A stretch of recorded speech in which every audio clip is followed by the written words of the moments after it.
여러분, 세례자 요한, 우리가 알고 있는 세례 요한이죠. 이 세례 요한에 대해서 사실은 제가 가지고 있는 궁금증이 몇 개 있었습니다. 그것은 무엇이었냐면 세례 요한이 왜 필요했지? 첫 번째는 이것이었습니다. 세례 요한이 활동했던 시기는 예수님이 공생애를 시작하기 1년 전부터였어요. 사실상 세례 요한을 하나님께서는 단 1년을 위해서 쓰셨습니다. 그럼 그 짧은 기간 사역한 사람이 도대체 왜 필요했지?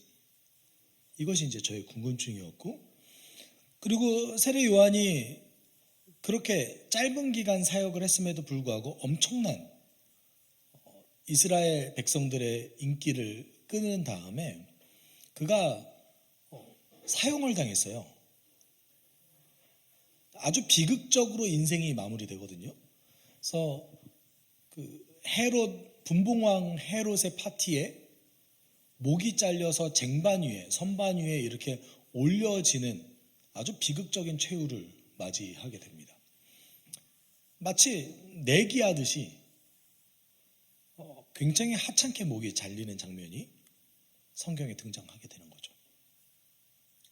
그럼에도 불구하고 예수님이 세례자 요한에 대해서 평가한 것은 세례자 요한은 여인이 낳은 모든 사람 중에서 가장 위대하다라고 평가하고 계십니다. 도대체 이해할 수 없는 것들로 가득한 겁니다. 저는 세례자 요한에 대해서 생각했을 때 좀 이해할 수 없었어요.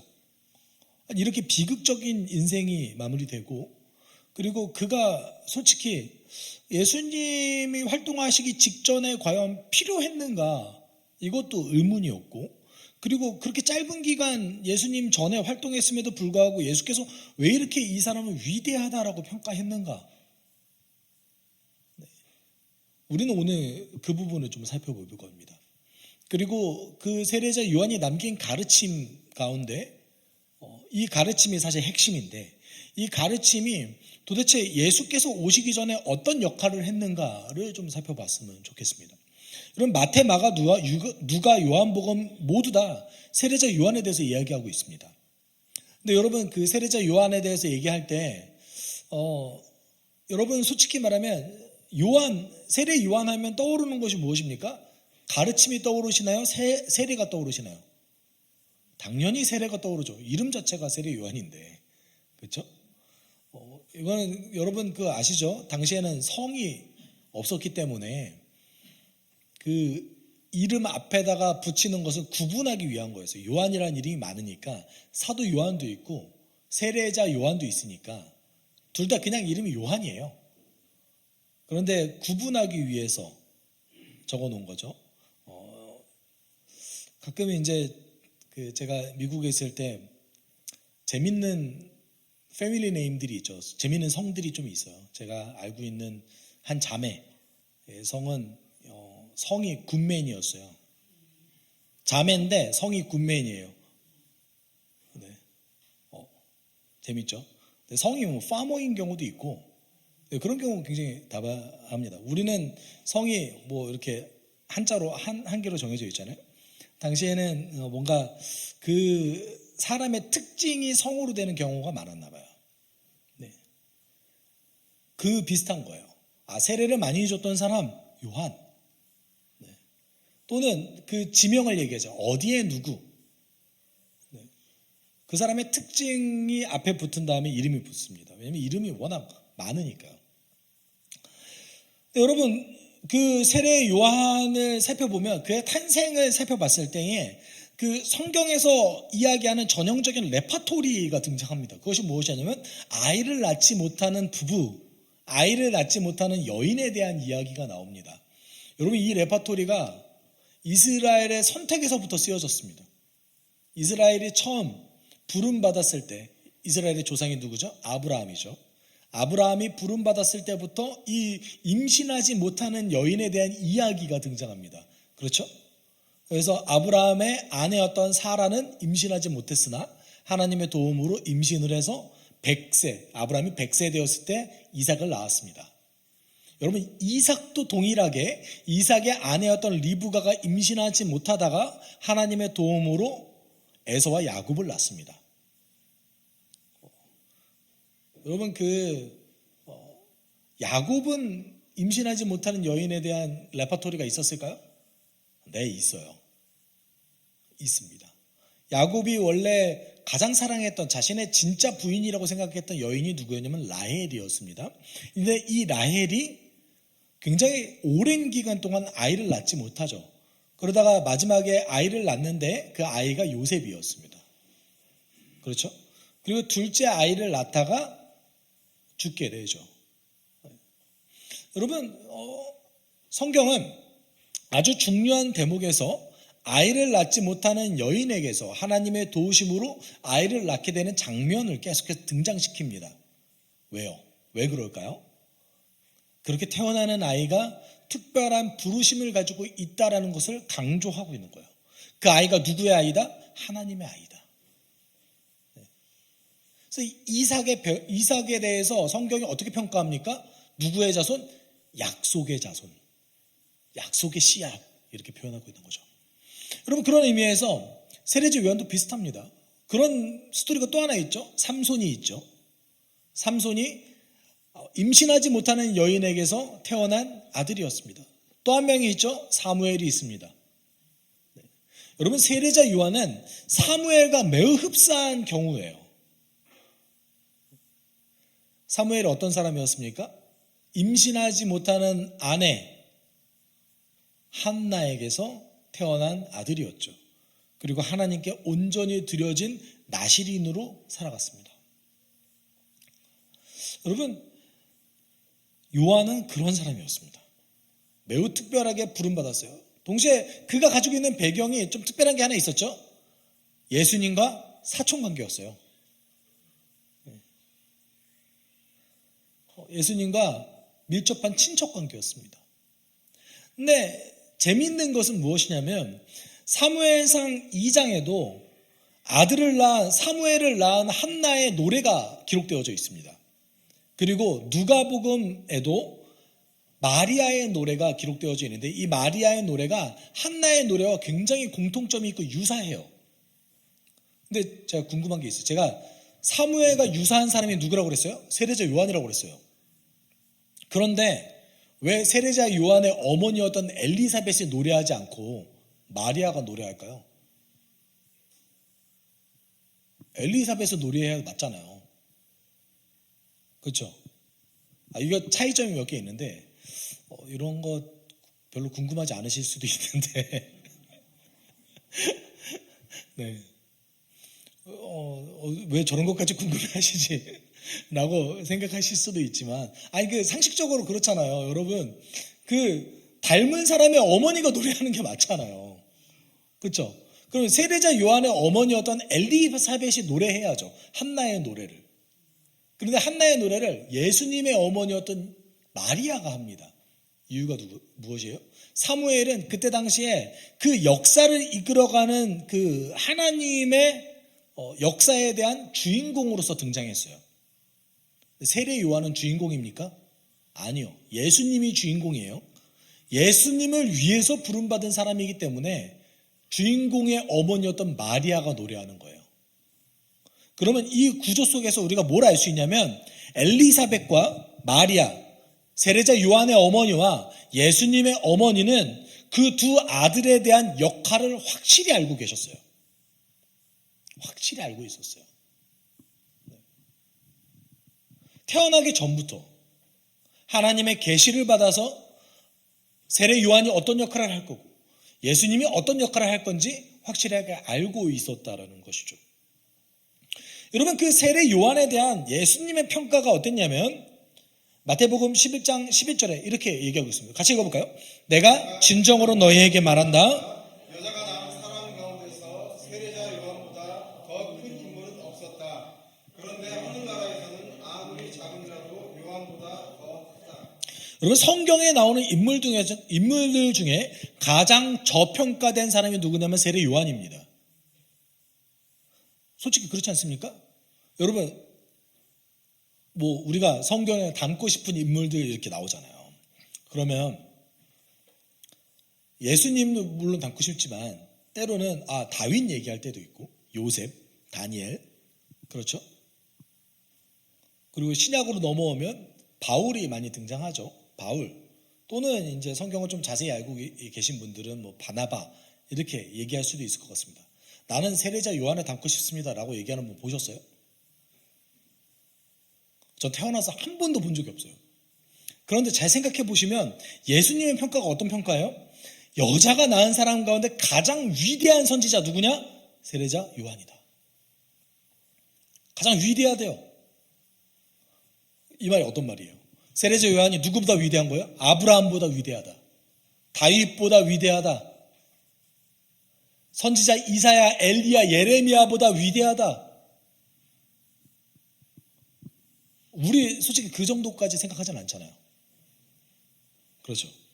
아니 뭐 세례를 그렇게 많이 준 세례는 뭐가 그렇게 위대해. 목사님 말씀처럼 아까 그렇게 1년 정도 사역했다는데 물론 예수님의 사역 기간과 살짝 겹치는 부분이 있는데 급격하게 수그러들었고 바로 체포당했습니다. 거의 1년 남짓이었어요. 그래서 마태복음에서 세례자 요한이 그의 제자들에게 뭐라고 합니까? 그는 흥해야 하겠고 나는 쇠하야 할 것이다. 아주 짧은 기간 그리고 엄청난 영향력을 끼쳤으면서 예수님께 가장 위대하다고 평가받았던 사람 세례자 요한입니다. 그러면 세례자 요한이 아브라함보다 더 특별한 자질을 갖고 있어서 다윗보다 더 위대했기 때문에 요셉과 다니엘보다 더 위대한 자질을 갖고 있었기 때문에 그 사람이 위대했을까요? 그렇지 않습니다. 그러지 않아요.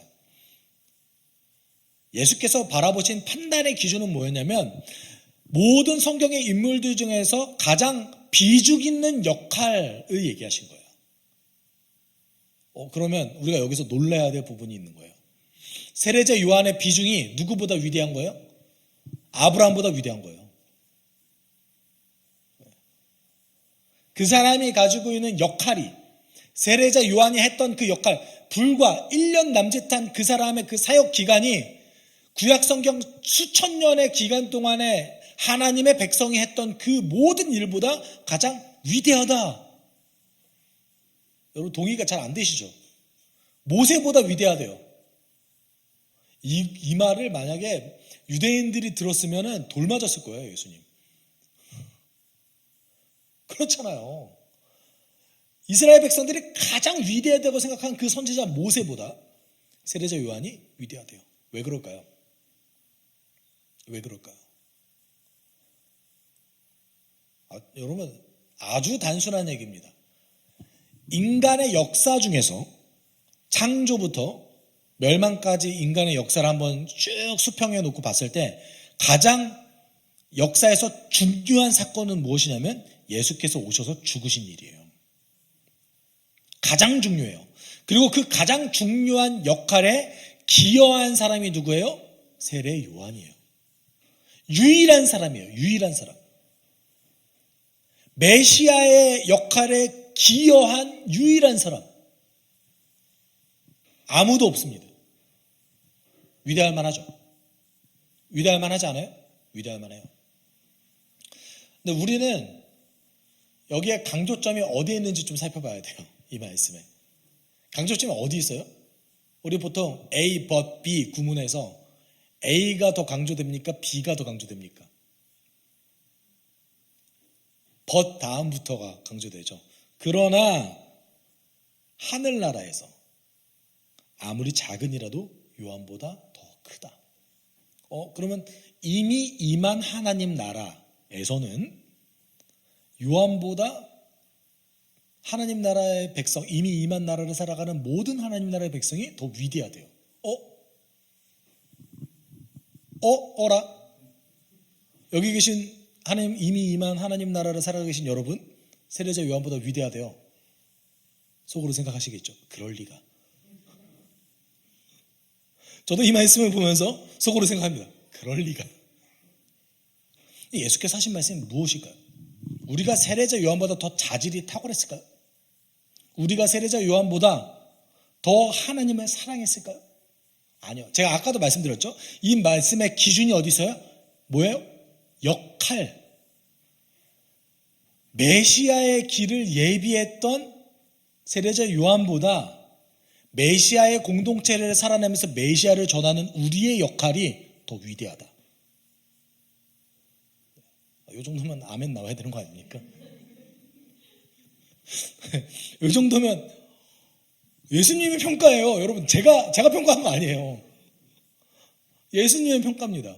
여러분이 지금 인생을 하루를 살아내는 그 과정이 과소평가하는 경향성이 있어요. 우리는 우리를 과소평가합니다. 이 말은 어떤 말이냐면 예수의 값어치를 과소평가하는 거예요. 예수께서 우리를 죽으셔서 살려내신 다음에 우리에게 부여하신 그 역할에 대한 과소평가입니다. 우리 이제 대선이 불과 이제 얼마 안 남았잖아요. 그렇죠? 우리가 대통령이 쉬는 거 용납하지 않잖아요. 아니에요? 대통령이 이렇게 어쩌다가 대통령이 물론 그런 일들이 원래는 잘 안 일어나는데 요 근래 비일비재 일어나서 네. 원래 대통령은 그 술을 취해도 안 된대요. 왜냐하면 유사시 어떤 일이 벌어질지 모르니까. 그래서 원래 한국 대통령 같은 경우는 그 전까지만 하더라도 과하게 술을 먹지도 않았다고 해요. 왜 그래요? 나라를 운영한다는 책임감 때문인 거죠. 그렇죠? 그러면 우리의 역할은 대통령보다 더 과중합니까? 과중하지 않습니까? 과중하죠. 세례자 요한보다 우리의 역할이 더 위대하대요. 여러분 잘 생각해 보시면 돼요. 그러니까 예수께서 우리에게 압박하신 게 아니에요. 우리의 삶의 여정이 얼마나 대단한 여정인지를 보여주고 있는 말씀입니다. 어찌되었건 세례자 요한은 적어도 예수님의 그 성취가 이루어지기 전까지는 가장 위대한 선지자입니다. 왜냐하면 그의 역할이 메시아를 예비했기 때문에 그렇습니다. 근데 세례자 요한은 우리가 오늘 본문 2절에 보면 이렇게 얘기했어요. 안나스와 가야바가 대제사장으로 있을 때에 하나님의 말씀이 광야에 있는 사가랴의 아들 요한에게 내려졌다라고 얘기하고 있습니다. 많은 사람들이 착각하는 경우가 뭐냐면 세례자 요한이 굉장히 탁월했기 때문에 그가 엄청난 영향력을 끼칠 수 있었다라고 생각하지만 여러분 이게 상식적으로 말이 안 되잖아요. 1년이라는 시간 동안에 얼마나 탁월하면 그 유대 전역에 영향력을 끼칩니까? 말이 안 돼요. 여러분 그 실제 역사가 제가 자주 언급하는 요세푸스라는 역사가가 세례자 요한에 대해서 기록했습니다. 분봉왕 헤롯이 왜 세례자 요한을 죽였냐에 대한 기록이 있어요. 실제 기록이 있습니다. 근데 왜 죽였냐면 반란의 위협 때문에 죽였대요. 아니 도대체 요한이 뭐라고? 요한은 귀족도 아니었고 돈이 많지도 않았고 그리고 그는 그 어떤 군사적 조직을 이뤄낸 적도 없습니다. 그런데 권력자 입장에서 세례자 요한을 봤을 때에 그가 너무나 큰 영향력을 미쳤기 때문에 저가 조금만 잘못하면 반란을 일으킬 수 있겠구나라고 판단했던 거예요. 물론 성경에서는 헤롯이 그 세례자 요한을 감옥에 가둔 이유를 다르게 얘기하고 있죠. 요한이 헤롯에게 가가지고 어떻게 얘기합니까? 비도덕적인 행동을 한 거에 대해서 지적하잖아요. 그래서 가둔다고 얘기합니다. 그런데 역사가의 평가는 어떻습니까? 반란의 위협 때문에 세례자 요한을 죽였다라는 평가를 하고 있습니다. 1년이에요. 1년.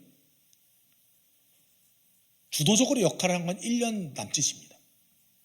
뭐 아무리 길게 봐도 2, 3년이죠. 적어도 예수님보다는 짧게 사역했습니다. 이거를 우리는 그가 위대했기 때문이라고 바라보는 것이 아니라 하나님께서 미리 예비하셔서 계획하셨기 때문에 그런 일이 일어났다라고 바라봐야 되는 것이죠. 우리가 지난주에도 함께 나눴듯이 복음은 하나님께서 미리 예비하셨고 예언하셨으며 계획하셨고 성취하셨죠. 세례 요한도 마찬가지입니다. 이렇게 역사적으로 위대한 일이 일어난 건 하나님의 역사에 개입하신 거예요. 우리 삶에 그런 일이 자주 안 벌어지죠. 그렇죠? 우리는 그런 일이 일어났으면 좋겠어요. 우리가 그 현대인의 입장에서 바랄 수 있는 어떤 하나님의 위대한 개입이라고 한다면 아마도 부흥이 아닐까 싶습니다. 그거는 절대적 주권으로 하나님 개입하신 거예요. 누가 어떤 일을 했기 때문에 일어난 게 아니에요. 그리고 부흥의 역사를 보면은 굉장히 짧은 기간 아주 임팩트 있게 일어납니다. 몇 년 동안 일어나지 않아요.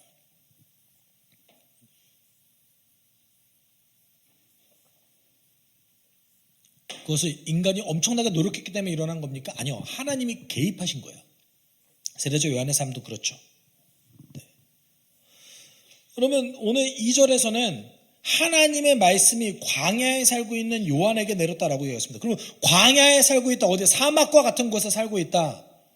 마태복음 3장 4절과 마가복음 1장 6절에서는 요한이 광야에서 금욕적 생활을 했다는 것을 보여주고 있습니다.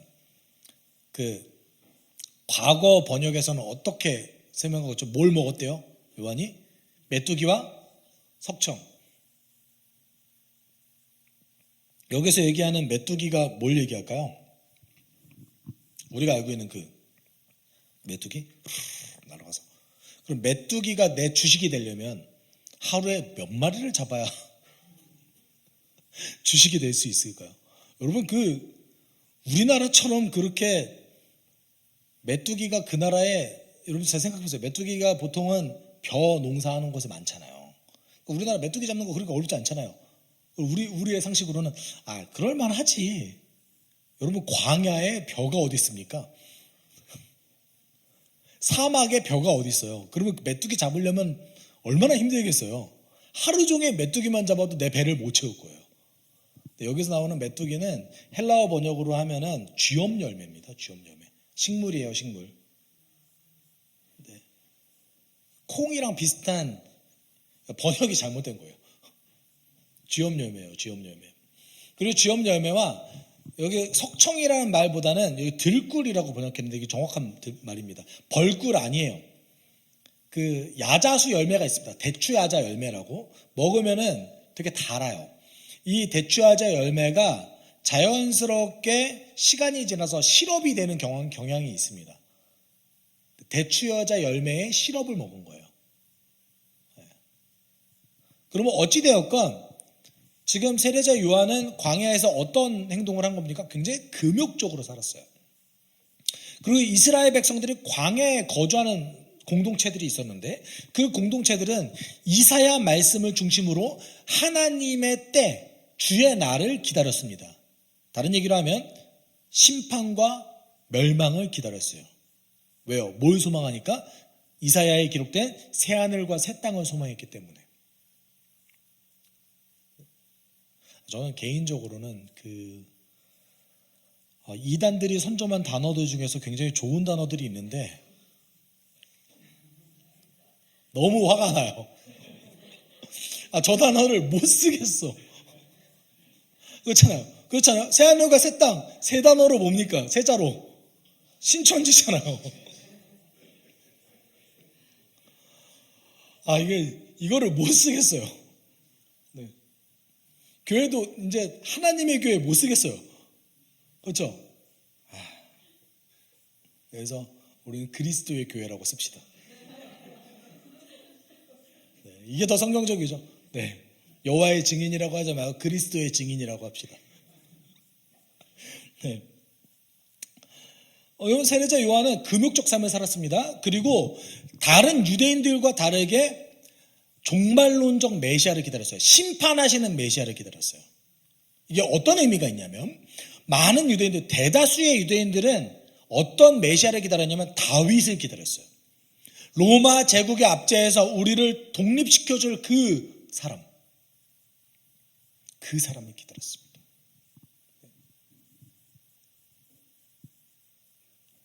세례자 요한은 광야에서 그런 삶을 살았던 사람이었습니다.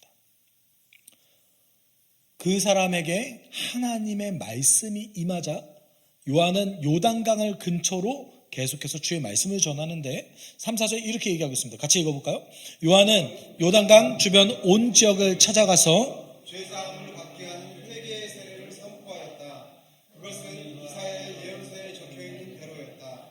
광야에서 외치는 이의 소리가 있다. 너희는 주님의 길을 예비하고 그 길을 곧게 하여라. 아멘. 여러분 요단강 근처에서 세례자 요한이 계속해서 사역을 합니다. 요단강이 그 이스라엘 갈릴리서부터 사해까지 흘러요.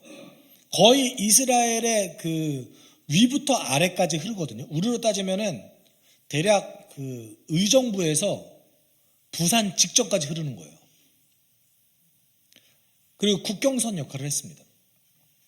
그러면 요한이 왜 요단강 근처에서 계속해서 사역했을까요? 뭘 해야 되니까? 세례를 줘야 되니까. 제가 그 신학대학원 3학년 때 이스라엘을 방문했을 때가 있는데 요단강을 갔어요. 요단강의 그 요단강의 폭은 여기서 여기 정도 됐습니다. 제가 그때 그 강의 폭을 보면서 왜 굳이 여호수아는 요단강을 갈랐을까?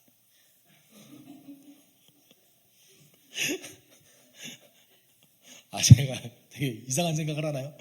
여러분 헤엄쳐서 가면 되지 않을까? 라는 생각을 살짝 했습니다. 그때는 폭이 좀 넓었을까?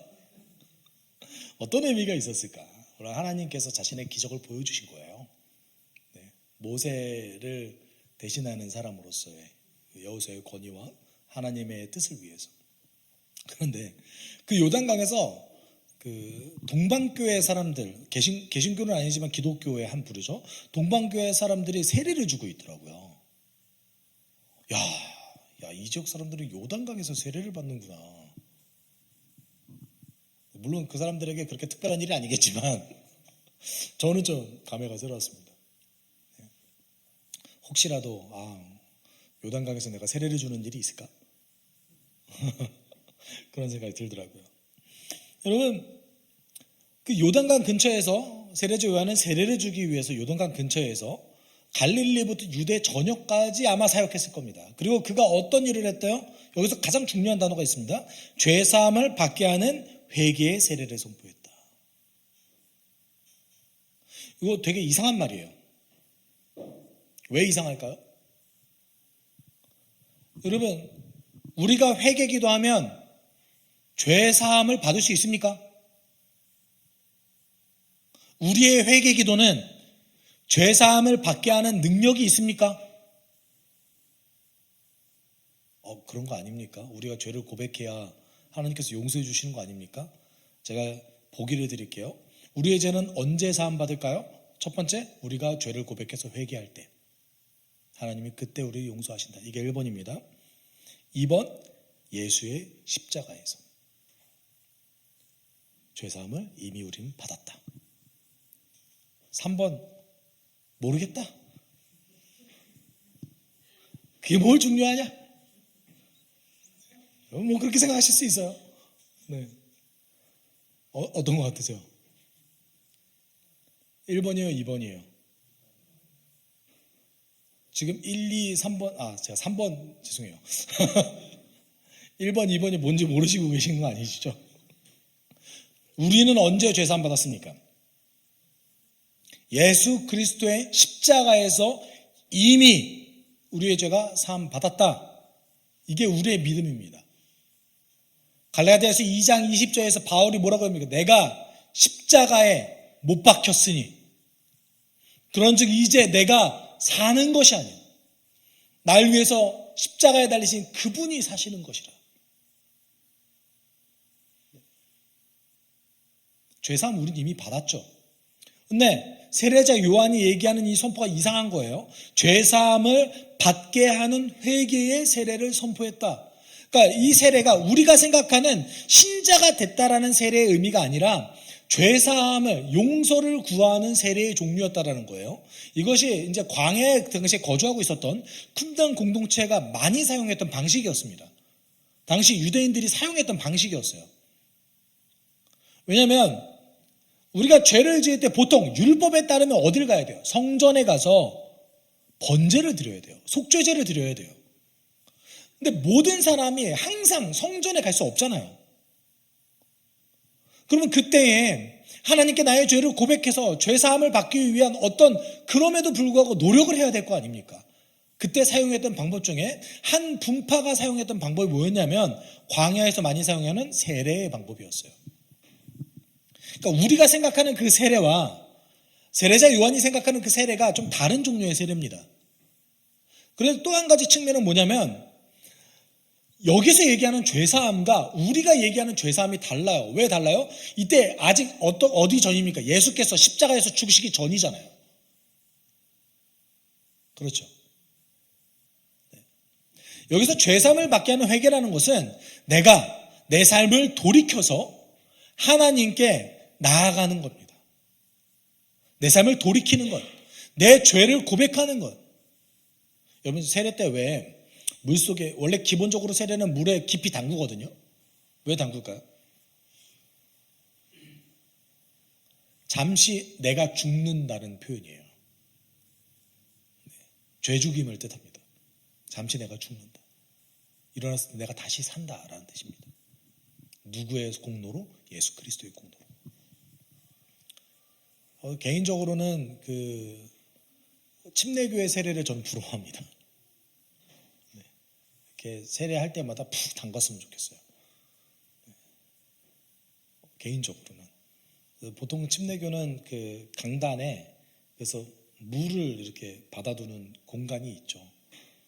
그래서 그곳에서 세례할 때 이렇게 담그죠. 한국에 있는 침례교도 잘 없죠. 네. 미국에서는 이렇게 강단이 이렇게 열려요. 세례 받을 때 하고 열려서 거기서 이렇게 세례를 줘요. 네. 여러분 여기서 얘기하는 그 죄사함은 율법적인 죄사함, 율법에서 얘기하는 죄사함과 흡사합니다. 조금 다른 측면이 있지만 그럼에도 불구하고 좀 흡사한 측면이 있습니다. 그리고 이것을 성경은 뭐라고 얘기하냐면 죄사함을 받게 하는 회개의 세례를 선포하는 이 과정을 주의 길을 예비하는 과정이라고 얘기하고 있습니다. 그러면 세례자 요한이 누구의 길을 예비했대요? 메시아 예수의 길을 예비했는데 메시아 예수의 길을 예비한 것이 어떤 겁니까? 죄사함을 받게 하는 세례를 선포한 거였어요. 왜요? 이거 좀 뒤에 나눠볼게요. 네. 보통 여러분 주의 길을 곱게 한다 이 말이 어떤 뜻이냐면 왕의 길을 앞서서 예비한다라는 뜻이에요. 뭐 다르게 얘기하면 왕이 말을 타고 가나 마차를 타고 갈 때 그 길을 정비하는 것을 뜻합니다. 보통 고대 근동에서는 그렇게 사용됐어요. 그런데 성경은 원래 다르게 해석합니다. 성경에 감히 주의 길을 곱게 한다라는 표현 안 써요. 감히 우리가 어찌 하나님의 길을 예비합니까? 그렇잖아요. 할 수 있어요? 어떻게 해요? 못해요. 이 표현이 오직 요한에게만 쓰였어요. 단 한 사람을 위한 표현이에요. 원래 보통 어떻게 쓰여지냐면 이사야 42장 16절 17절에 이렇게 쓰여집니다.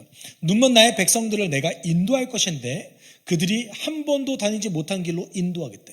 내가 그들의 앞에 서서 암흑을 광명으로 바꾸고 거친 곳을 평탄하게 만들겠다. 이것이 내가 하는 약속이다. 반드시 지키겠다. 깎아 우상을 믿는 자와 부어 만든 우상을 보고 우리의 신들입니다 하고 말하는 자들은 크게 수치를 당하고 물러갈 것이다. 하나님이 길을 예비한다고 얘기하고 있습니다. 사람이 길을 예비한다고 얘기하고 있어요. 얘기하고 있지 않아요.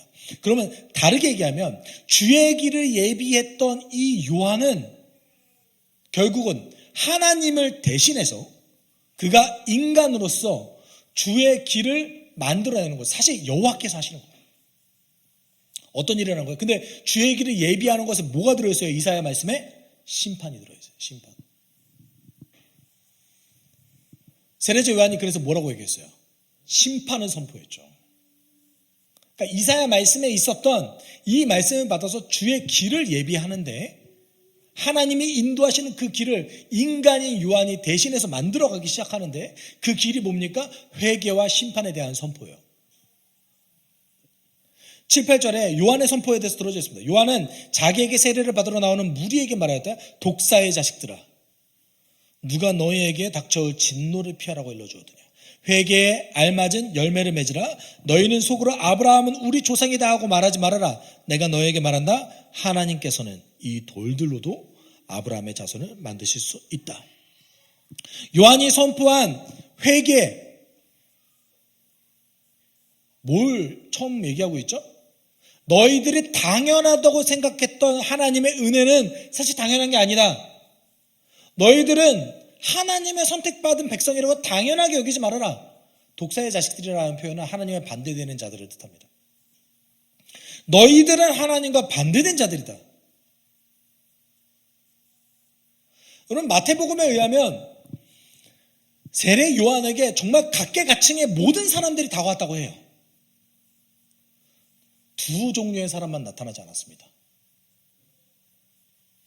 어떤 사람일까요? 바리새인과 사두개파 사람들.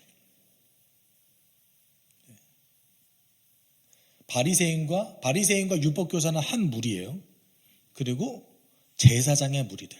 제사장의 아주 극소수만 요한에게 나와서 세례를 받았습니다. 그들을 독사의 자식이라고 한 거죠. 여러분, 회개에 합당한 열매가 무엇입니까?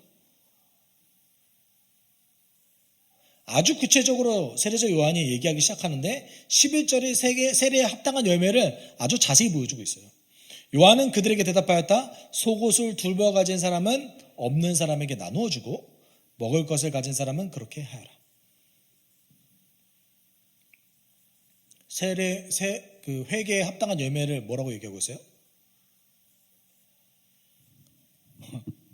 하나님의 백성으로 마땅히 가져야 되는 동정심과 그 동정심에 대한 실천.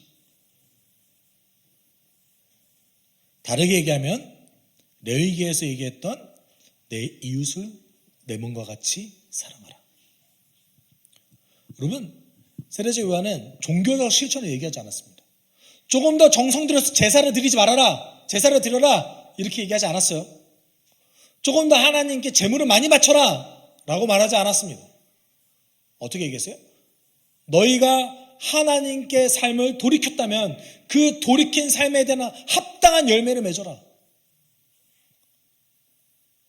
여러분, 구체적으로 그러면서 사람들에게 얘기하기 시작해요. 사람들이 그럼 도대체 뭘 어떻게 해야 됩니까? 우리가 그거 물어보잖아요. 그렇죠?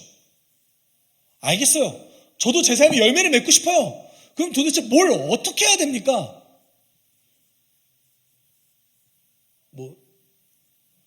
제가 목숨 버려가면서 뭘 해야 될까요? 선교사로 나가야 될까요? 목회자가 돼야 될까요? 혹시 목회자를 꿈꾸신다면 저와 면담을 통해서 세례자 요한이 아주 단순하게 그 사람이 가지고 있는 직업 안에서 회개에 합당한 열매를 어떻게 맺는가에 대해서 이제 설명하기 시작해요. 근데 우리는 그 안에서 원리를 살펴봐야 되는데, 세리들도 세례를 받으러 와서 그에게 물었다. 선생님, 우리는 무엇을 해야 합니까? 요한이 그들에게 대답했다. 너희에게 정해준 것보다 더 받지 말아라. 당연한 거 아니에요? 당연하잖아요. 그렇죠? 당연한 게 아니에요. 여러분, 로마 제국의 세금 제도는 세금의 징수권을 판매하는 형식으로 이루어졌습니다. 그러니까 부자에게 세금 징수권을 판매했어요. 그러면 그 로마 제국 입장에서는 세금을 어차피 걷게 되니까, 그러면 그 부자는 세금 징수권을 내가 샀어요. 뭐 어떻게 해야 돼요? 나도 돈을 벌어야 되잖아요. 그래서 그가 세금 징수원을 고용해서 세금을 걷게 했습니다. 그럼 잘 생각해 보세요. 하청에 하청을 준 거잖아요. 그렇죠? 하청에 하청을 줬어요.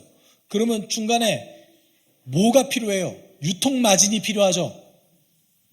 우리가 이게 경제가 돌아가는 구조 아닙니까? 그렇죠? 그러면 정해진 것만 받으면 세리는 뭐 먹고 살아요? 그들의 월급은 추가로 능력껏 더 걷어서 받아야 되는 거예요. 굶어 죽으란 소리입니까? 요한이 말한 건 그게 아니에요. 적어도 상식적으로 받을 만큼만 받아라. 근데 우리가 중요한 포인트가 있어요. 세리는 어떤 사람들이었어요? 지옥에 가야 마땅할 죄인으로 취급받는 사람이었어요. 세례자 요한이 그들에게 뭘 전해요? 회개에 합당한 열매에 대해서 전하고 있어요. 그러니까 세례자 요한은, 여러분 잘 생각해 보세요. 세례자 요한이 주의 길을 예비했다는 사실은 뭘 정한 거예요? 민족의 경계성을 깨고 그들에게 당연하게 여겨졌던 그 당연한 삶의 원리가 당연하지 않다. 그건 욕망과 죄의 결과다 라고 얘기하고 있는 거예요. 우리로 따져보겠습니다. 당연히 돈 많이 벌어서 집 크게 가지고 가고 점점 더 누리는 것이 우리의 삶의 정말 목표냐?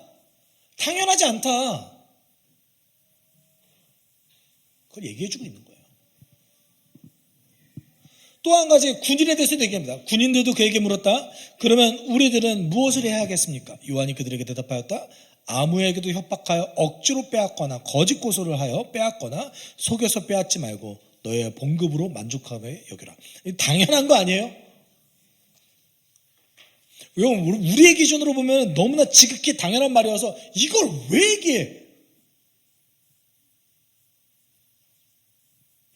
여러분, 이것도 두 가지 측면이 있습니다. 첫 번째는 군인들은 대체적으로 유대인들이 아니라 이방인이었습니다. 세례자 요한은 이방인이었던 군인들과 대화를 나누면서 세례에 대해서 얘기하고 있는 겁니다. 그리고 동시에 그 사람들에게 뭐라고 얘기하냐면 너희가 받는 봉급 이상의 것을 받지 말라. 이거는 재산을 축적하지 말라는 얘기랑 거의 동일합니다. 우리가 2000년 전의 세계관을 좀 살펴봐야 돼요. 2000년 전에 그 위대하다고 여겼던 철학자들, 특별히 정치가들이라고 여겼던 사람들이 있어요. 로마 제국 안에서도. 특별히 이제 세네카라는 사람들이 있는데 이 세네카가 뭘 했냐면 로마의 식민지였던 영국에 가가지고 고리대를 놨어요. 사체를 놨다고요. 그래서 그 사체 때문에 반란이 일어났어요. 이때 이런 사고방식이 당연하다는 시대였습니다. 그러면 권력자들에게 기생해서 살아가는 군인들이 하는 역할이 무엇일까요? 가장 대표적으로 착취를 많이 하죠. 세례자 요한님 뭐라고 얘기한 겁니까? 착취하지 말아라. 남들 다 한다고 해서 너가 그것도 따라하지 마라. 우리도 그러잖아요. 남들 다 하니까 이 정도는 해도 되지. 다 하는데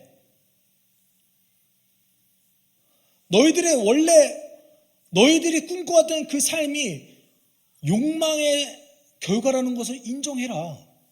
하나님은 그거 원하지 않는다. 결국은 회개에 합당한 열매라는 것이 무엇입니까? 지금 당장 눈에 보이는 좀 손해보는 것 같고 좀 억울해 보이는 일이라도 주가 옳다고 하는 길을 가라는 거죠. 근데 이렇게 하는 것이 왜 예수의 길을 예비하는 걸까요? 오늘 제가 말씀이 길어서 죄송해요. 요한을 한 주만에 말씀을 전하기 위해서 이럴 수밖에 없어요. 여러분, 복음을 받아들인다는 것은 삶에 대한 고민이 없이는 불가능해요. 어느 날 갑자기 이 사람이 삶에 대해서 아무런 고민도 안 하는데 갑자기 복음을 전한다고 그 사람이 받아들입니까? 아니요. 인생에 대해서 삶에 대해서 전혀 고민하지 않는 자는 예수의 복음을 받아들일 수가 없습니다. 그러면 세례자 요한이 했던 것은 무엇입니까? 예수의 복음을 받아들이기 위한 사전 작업을 한 거예요. 뭐에 대한 질문입니까? 우리 민족에 대한 질문. 유대인들이 당연하게 여기는 그 민족에 대한 질문, 삶에 대한 질문, 그들이 당연하게 추구하는 그 삶에 대한 질문을 세례자 요한이 던지고 있는 거예요. 복음은 그때 들어갑니다. 하나님의 복음, 하나님 나라의 복음이 우리에게 적용되어져서 그것이 운영되는 그 때는 언제냐면 우리가 삶에 대해서 다시 한번 재조명할 때예요. 세례자 요한이 했던 것이 그것입니다. 여러분, 그 세례 요한이 했던 그 선포와 그의 가르침을 잘 묵상하면 우리가 뭘 잘할 수 있을까요? 뭘 잘할 수 있을까요? 복음을 전하기 전에 사람들에게 어떤 것을 해야 될까를 알 수 있는 거예요. 그들이 복음에 들어가기 전에 어떤 장애물을 제거해야 될까에 대한 그것을 알 수 있는 거예요. 돈을 많이 벌면 뭐합니까? 어차피 그거 지고 갈 수 없는데. 여러분, 하나님이 전해준 복음 없이 우리의 삶은 사실 허무가 가득합니다. 뭘 해도 만족이 없어요.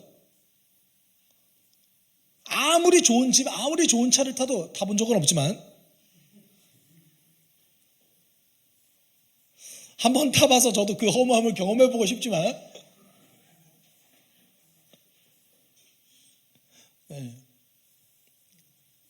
그냥 똑같아요. 근데 우리는 부럽죠. 그 허무한 게 너무 부러워요. 여러분, 세례자 요한 부러워해 보셨어요? 사도 바울 부러워해 보셨어요? 왜 안 부러워하세요? 인간의 역사 가운데 가장 위대한 역할을 맡았던 그 사람 왜 안 부러우세요? 내 역할이 세례자 요한보다 더 위대하니까 부러워할 필요 없겠구나. 여러분 그렇게 생각할 수 있죠. 그러면 세례자 요한만큼 목숨 걸고 복음 전하셔야죠. 우리는 그 역할을 맡았으니까. 저는 사실 몹시 부럽습니다. 어제도 말씀 준비하면서 한탄을 했어요. 나는 왜 이렇게 나에게 주어진 역할이 이렇게 부담스럽지? 왜 안 기쁘지? 이게 얼마나 위대한지를 모르는 거예요, 아직. 여러분, 세례자 요한의 인생은요, 그냥 우리의 기준으로 살펴봤을 때는 이렇게 비극으로 끝났어요. 그런데 성경은 그의 인생을 어떻게 해석하고 있냐면 가장 위대하다. 가장 위대한 역할을 맡았다. 인간으로서 감히 주의 길을 예비했다라고 선언될 만큼 그는 위대했다. 그런 역할을 맡았다. 그의 가르침에 두 가지의 핵심 주제가 있습니다. 그것이 무엇입니까? 첫 번째는 자족이고 두 번째는 동정심입니다. 여러분, 회개에 합당한 열매를 살기 위해서 우리가 갖춰야 될 자질은 두 가지로 요약할 수 있습니다. 첫 번째는 뭐예요? 자족입니다. 하나님이 나에게 주신 선물로 만족할 수 있는 삶. 우린 이렇게 고백해야 돼요. 하나님, 이미 너무 과하고 넘치게 받았습니다. 우리의 삶의 토대가 예수의 죽음입니다. 과하게 넘치게 받았습니다. 두 번째 우리에게 필요한 자질이 뭡니까? 누군가를 향한 동정심. 아니, 내가 쟤보다 못 사는데 무슨 동정심을 가져요? 라고 생각하실 수 있지만 그렇지 않습니다. 왜냐하면 예수가 없는 자들에게 생명이 없기 때문에 그렇습니다. 아직도 허무에 매달려서 살아가는 자들에 대한 동정심. 사회적 약자를 향한 동정심. 이것이 회개에 합당한 열매라고 세례자 요한은 얘기하고 있습니다. 우리 잠시 기도했으면 좋겠습니다. 우리 함께 기도할 때 하나님, 우리는 세상 속에서 살아가면서 너무나 당연하게 여겼던 것들이 있습니다. 하나님의 뜻과 반대되지만 너무나 당연하게 여겼던 것. 내 욕심을 채우기 위해서 나의 많은 시간을 흘러보내는 것. 나의 직업 가운데서 오로지 나의 욕망만 성취하는 것을 추구하는 것. 이미 많은 것을 가졌지만 더 욕심을 내서 많은 것을 소유하기 위해 갈증을 내는 것. 누군가를 향한 동정심을 사치로 여기는 것. 여러분, 이것이 사단이 우리의 삶에 주는 속임수라고 우리는 고백합니다. 오늘의 우리의 삶 속에 회개에 합당한 열매를 맺게 도와주십시오. 하나님 나라를 살아가는 자가 세례자 요한보다 위대하다고 선언하셨던 그 예수님의 말씀 따라서 우리가 그 크고 놀라운 위대한 삶을 살아낼 수 있게 도와주십시오. 우리가 함께 기도하도록 하겠습니다. 사랑 많으신 하나님 아버지, 우리 인도해 주시며 감사를 드립니다. 하나님, 주님께 우리의 삶을 드리기 소망합니다.